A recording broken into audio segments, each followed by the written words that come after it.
D'une part, grâce à la captation de toutes les interventions et aux divers diaporamas, nous allons fabriquer des éléments audiovisuels pour faire acte de cette journée, ce qui vous permettra de réviser si vous avez besoin, et deuxièmement, de diffuser autour de nous. Et la deuxième chose, c'est que nous travaillerons sur les notations que nous avons prises les uns et les autres pour proposer des objets de travail sous des formes diverses, à des interlocuteurs divers, puisqu'on a bien vu que ce sont des coopérations multiples ou des des binômes ou des trinômes ou des multinômes qu'il va falloir mettre en mouvement. Donc c'est dans cet esprit qu'on essaiera de tirer, comme je vais faire ça, mais en mieux, des objets de travail. Alors moi j'ai entendu un certain nombre de choses qui sont réjouissantes dans la mesure où il y a convergence des questionnements largement dans cette journée.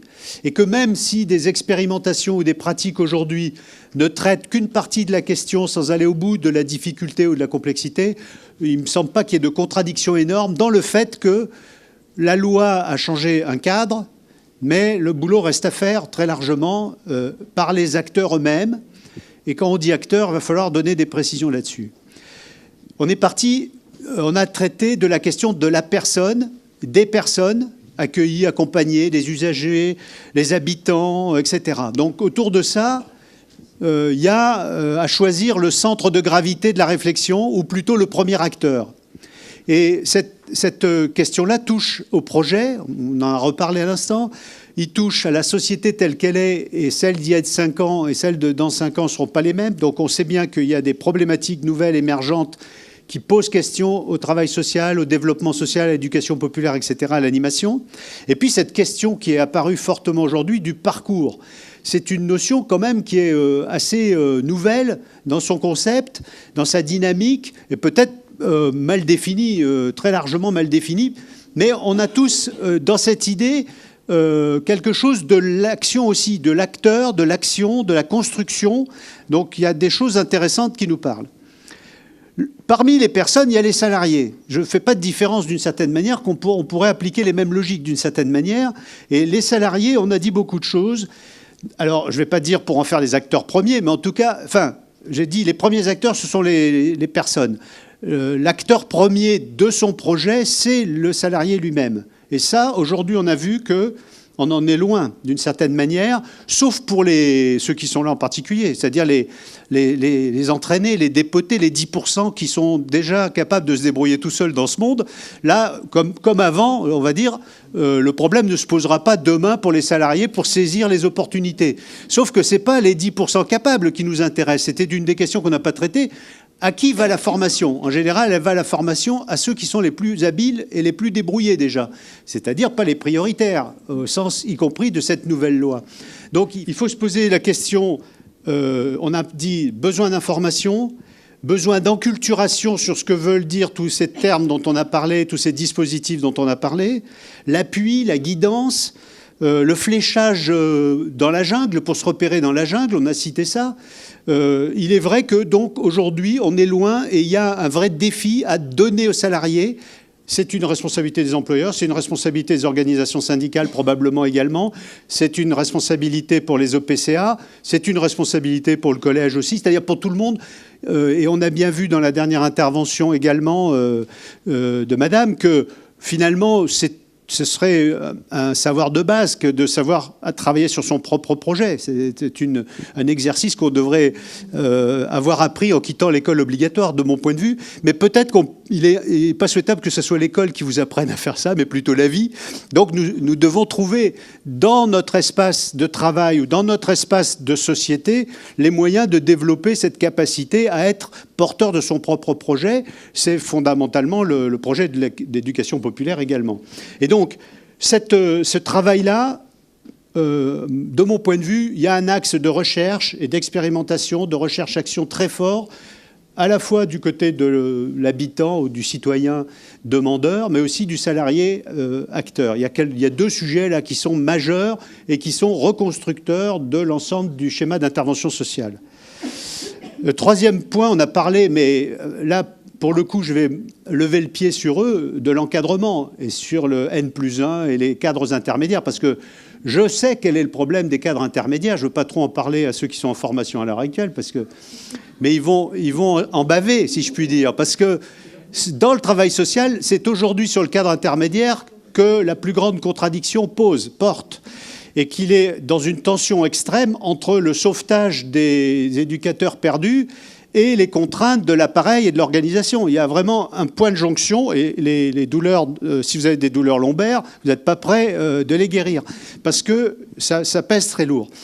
Donc, il a été dit très justement que les cadres intermédiaires, le N+1, va avoir un rôle majeur demain. Là, il faut travailler à équiper, à faciliter, à accompagner. Donc ça, on peut le faire. Je pense que c'est à portée d'action. Mais il y a aussi à questionner l'organisation qui met une telle pression sur ce seul point. Parce que là, il y a un problème de... C'est quand même les généraux qui doivent mener les armées. Ce n'est pas les lieutenants ou les sergents en chef, quoi. Il faut qu'on trouve quand même à faire remonter l'organisation. Et là, il y a un vrai défi entre le modèle techno-organisationnel et le modèle politique. Je pense que c'est la sociologie de Saint-Saulieu qui dit ça, entre le socio-technique et le socio-politique. Nous avons, dans le modèle de l'économie sociale, à faire un travail de rapprochement et de remise en alignement pour éviter qu'on ait une contradiction si forte où, en fait, le pouvoir passe à la gestion, en gros. C'est le phénomène actuel. On peut dire au marché, c'est le cas dans la société, quelqu'un l'a dit aujourd'hui. Mais il y a quelque chose d'important. Donc, soulageons l'encadrement, tout en lui donnant les moyens organisationnels parce que là, il y a un job important à faire. Et puis, donc, les organisations elles-mêmes, on a parlé d'accompagner les organisations. Là, on voit bien que ce sont les formes de réseau, que ce sont les formes de coopération organisées sur des territoires. Donc, vous voyez, on peut travailler aussi sur ces sujets-là. De l'autre côté, nous avons l'offre de formation. Là, elle est en danger mortel et d'explosion parce qu'elle est déjà très inorganisée. Elle était sur un système de financement quasiment sécurité sociale, c'est-à-dire le libéralisme financé par la collecte, par l'impôt, d'une certaine manière. C'est fini. On va se retrouver soumis au Karcher de l'étude des coûts, de la concurrentialité, du court terme plutôt que le moyen et le long terme. C'est parce que à tous les coups, ça commence comme ça. Après, on réfléchit. Il y a la jungle dont on a parlé, j'en parle souvent aussi, c'est-à-dire comment structurer, donner un relief et une lisibilité à ce qui est la qualité, à ce qui a le sens, à ce qui est la proximité, etc. etc. Parce qu'aujourd'hui, l'offre de formation est illisible. C'est un peu comme acheter des gratteurs et gagner, de temps en temps on gagne, de temps en temps on perd, mais enfin on perd souvent. Et puis, il y a la question des formateurs qui est apparue très fortement aujourd'hui. Et là, du coup, ça nous plaît. Parce que on a rappelé qu'il y avait un métier spécifique qui a révisé ses référentiels lui-même, d'une certaine manière, la didactique nouvelle, le positionnement du formateur, son mode de communication, sa conception des objets de production, de sa production. Et puis, il y a une compétence qui doit être reconnue et animée et mobilisée dans une transversale, dans d'autres métiers. C'est-à-dire, on parle de personnes ressources ayant une compétence formative, l'encadrement formateur, le tuteur formateur, etc. Et donc ça, cette double valence, elle est vieille comme le monde aussi, mais elle nous intéresse parce que c'est une nouvelle occasion de lui donner une forme, de l'animer, de la mettre en réseau, de la labelliser, etc., etc. Donc il y a quelque chose, là, il me semble, c'est des pistes, elles ne sont pas formalisées suffisamment. Il y a une question qui est apparue en filigrane, mais que j'ai entendue quand même beaucoup, moi, c'est cette question de l'intégration professionnelle. Par les modes de qualification très originaux qu'on a entendus avec des publics en insertion issus des milieux où ils vont intervenir. Cette proximité sociologique, c'est une nécessité évidente pour le travail social, qui était plus ou moins naturelle, qui a été abandonnée et qui est aujourd'hui quasiment une lutte de classe. Donc il faut qu'on puisse ressouder ce rapport d'intégration des personnes en fait, c'est de professionnaliser les usagers eux-mêmes, d'une certaine manière, hein, ce dont on parle quelque part. On a des expériences passionnantes dans cette région. On en a vu ici aujourd'hui, mais on a entendu aussi Kerimel à plusieurs reprises, etc. C'est-à-dire, on voit apparaître des forces vives de la part de personnes qui ont bénéficié des systèmes en question. Ce n'est pas une garantie automatique du tout, malheureusement, mais il y a des pistes intéressantes. Et ça touche à la question du projet de la personne et ça touche à la personne du parcours professionnel. J'ai entendu qu'on les distinguait. Aujourd'hui, je crois que c'est une bonne idée de ne pas confondre la question du projet de la personne et puis la question du parcours professionnel qui n'est qu'une des dimensions de l'exercice de son projet personnel. Mais j'ai entendu un jour quelqu'un dire une blague en disant « on ne peut pas devenir président de la République si on ne l'a pas désiré un jour ». Et il y a beaucoup plus de gens qui le désirent qu'ils le deviennent, heureusement. Mais il est vrai que si on n'a pas rêvé de quelque chose, il y a peu de chances qu'on le fasse un jour. Et quelque part, ce travail sur son désir et son travail sur le projet, il est lié à cette chose-là. Moi, j'ai l'expérience malheureuse et volontariste lors des entretiens annuels que je menais moi-même. Pendant une dizaine d'années, j'ai fait ça. Je posais 3 choses. 1, le résultat de l'année. 2, le projet de l'année prochaine. Et à long terme, quel est ton projet? Et là, silence radio, 99% des personnes ne peuvent pas répondre à cette question parce que c'est une question qu'on ne se pose pas au quotidien. Manque de peau, si on ne se la pose pas au quotidien, il n'y a aucune raison qu'on sache où on guide son navire. Il n'y a pas de cap. Cette capacité de projection de la personne est une compétence supérieure qu'il faut absolument travailler. Comment aider les autres si on n'a pas soi-même un objectif en vue, même si c'est un rêve? C'est absolument important. Et on voit bien avec les publics dont on a parlé à un moment donné qu'ils étaient capables de faire des performances pour se former ou pour passer des diplômes.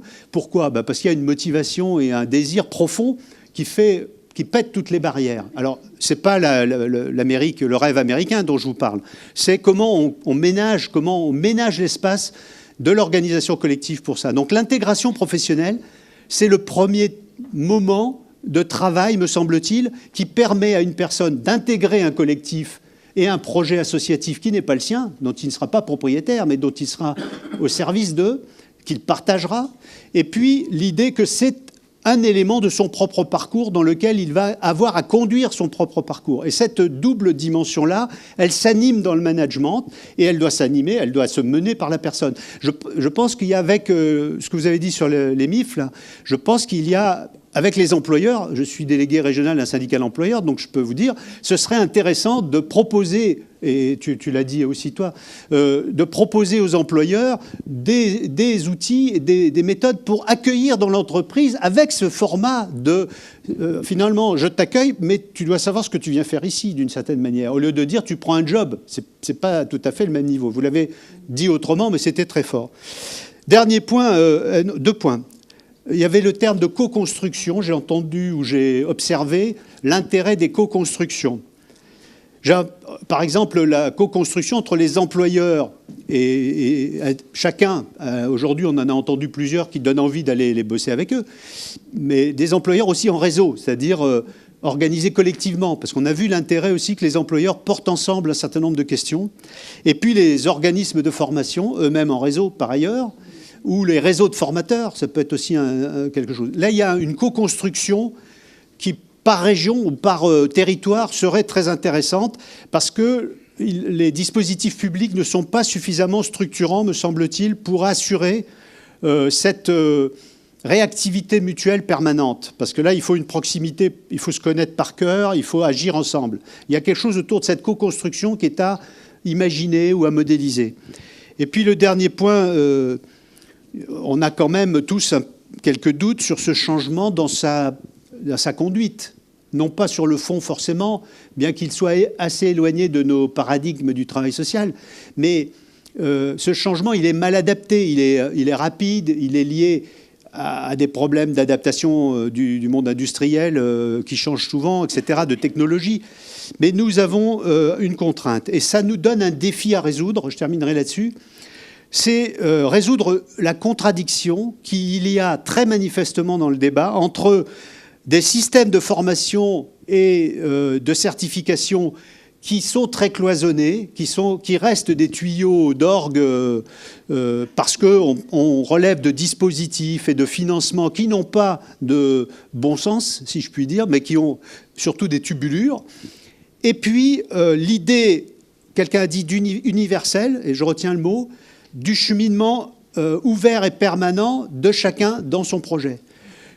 Il y a une contradiction très forte qui apparaît et nous devrions pouvoir la résoudre. Et là, il y a un défi intéressant parce que ce changement-là va se casser la gueule comme d'autres si nous ne résolvons pas cette contradiction. Et là, il y a quelque chose, me semble-t-il, d'intéressant entre le projet de la personne armée dans son projet et puis l'idée des systèmes de formation et de certification, en particulier sur les diplômes d'État, dont le certificateur est bien loin, et dans le secteur public, on est bien loin de tout ce qu'on croit pouvoir faire dans le secteur privé en termes de décloisonnement, de modularité, etc. Quand est-ce qu'on aura la modularisation de certains diplômes d'État? Dans le travail social, c'est une question essentielle, parce qu'on ne va pas encore pouvoir exercer. Voilà. Quelques idées, il y en a sûrement d'autres, je n'ai pas tout pris, mais on reprendra un peu le fil des débats pour essayer de proposer 5-6 objets de travail sous forme d'ateliers, de recherche-action, de thèmes de rencontres. On verra comment le collège pourra vous proposer ça. Mais merci en tout cas de cette journée, aux intervenants d'abord, évidemment, et à vous qui avez aussi été très, très attentifs toute la journée. Bon retour, il fait nuit, soyez prudents. Merci. Merci à Gérard.